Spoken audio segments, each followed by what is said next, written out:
Research and Development Tax Relief is a government incentive. Now, it's designed to reward limited companies that are actively pushing innovation in the fields of science and technology.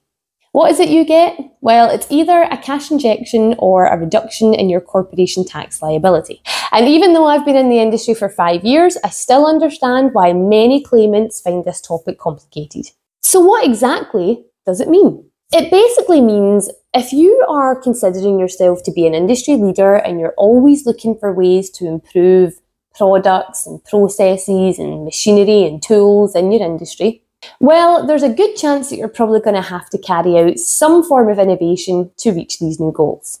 I like to consider the 4-factor rule: benchmark, advance, technological uncertainty, and competent professionals.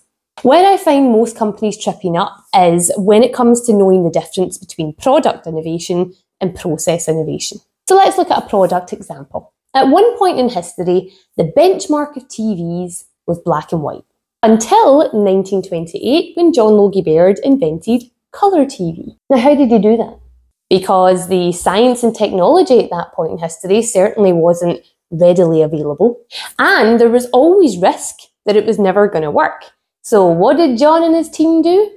Well, they used factor number 4, competent professionals.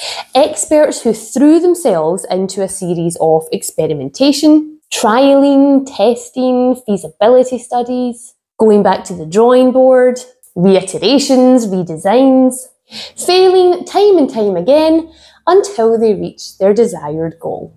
By going through the entire development journey and then finally reaching their advance, it means that the knowledge and capability of science and technology at that time was pushed. It was enhanced. That is product innovation. Now let's flip into process innovation. You still follow the 4-factor rule. You're still going to start with a benchmark, i.e. what is the industry go-to solution right now? You will then have an advance in mind. How do you want to improve this process? Do you want to make it faster, stronger, use less energy, extend the shelf life, make it healthier? Dealer's choice. You'll most likely have risk and doubt on whether you can even achieve that desired outcome. Why? Because the science and tech that you're using to improve this process might not be as advanced as you need it to be. It might have big setbacks, or it's never been pushed that far before. And finally, you're still going to need the experts to assist. And the experts are going to know the difference between what is considered as readily available versus technically challenging.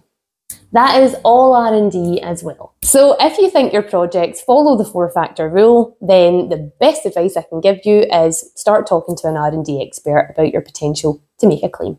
And if you don't know one, just ask me. I know a whole bunch.